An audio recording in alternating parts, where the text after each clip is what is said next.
Yo, what's up Efootball squad, X-Gamer here, and if you clicked on this video, deep down you already feel that something isn't right in this game right now.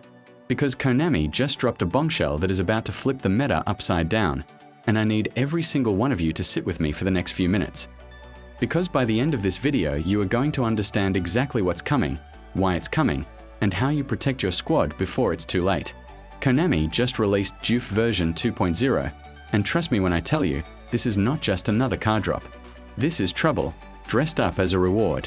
The card is completely free, sitting right there in your daily game rewards, so every single player, F2P or not, is going to have access to it.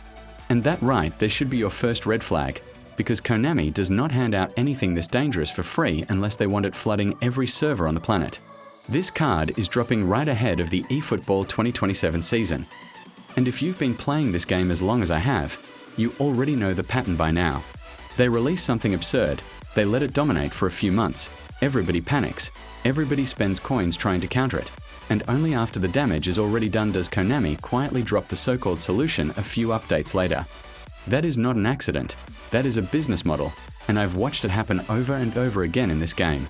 So today, I'm breaking this EtoO card down piece by piece, the skills, the stats, and the one tactical trick that ruthless opponents are already using to make this card almost impossible to defend.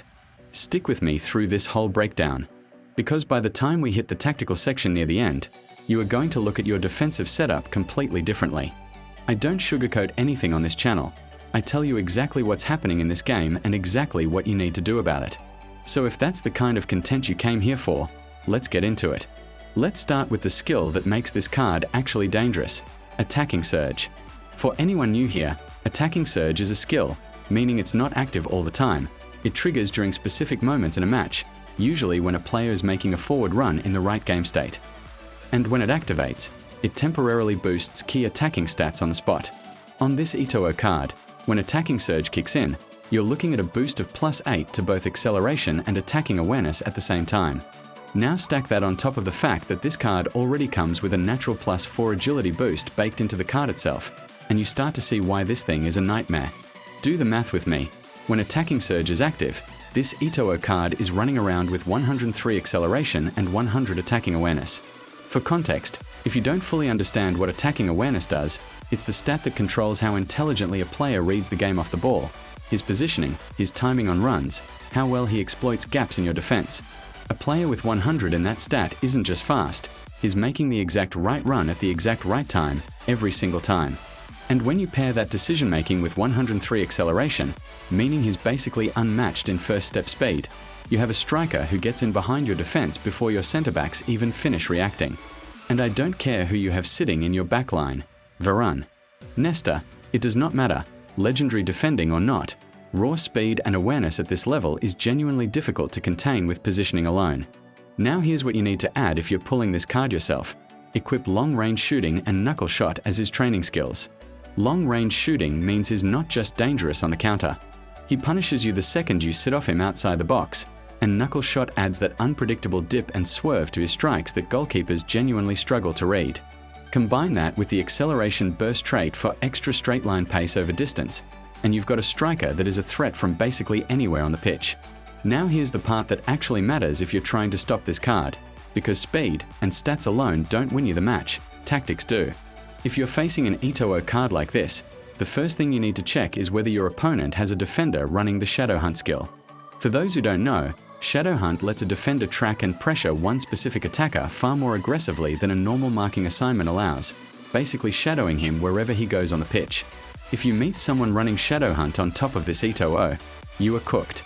Plain and simple, because now they've got the speed advantage and the tracking advantage stacked together.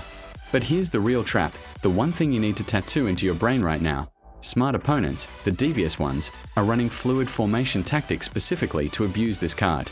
Fluid formation, if you're not familiar, lets a manager assign a player two different positions depending on whether the team is attacking or defending, so the formation morphs mid-match without a manual substitution.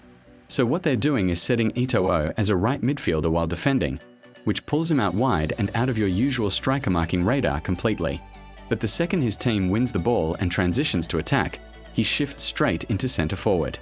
So if your centre-back has been manually marking the right midfield spot this whole match, thinking he's contained, EtoO just relocated to centre-forward. And now your centre-back either has to sprint all the way across to follow him, or your central defence is sitting there completely exposed with a 103 pace striker running straight through the gap. That is the trap, and it is exactly the kind of problem Konami loves creating, because a problem like this gives every single player a very convincing, very tempting reason to spend real money chasing whatever counter card drops next. That's the pattern, that's the business, and now you know exactly how it works. If breaking the game down like this, no fluff, no filler, actual expertise you can use in your next match, is what you came here for, that's exactly what this channel is built on. So do yourself a favor and subscribe, because there's a lot more of this coming. Now drop a comment below and tell me, what's the one thing in this game that confuses you the most right now? The one mechanic or card interaction you genuinely can't wrap your head around? Because that is exactly what I'm breaking down next. I'll see you in the next one.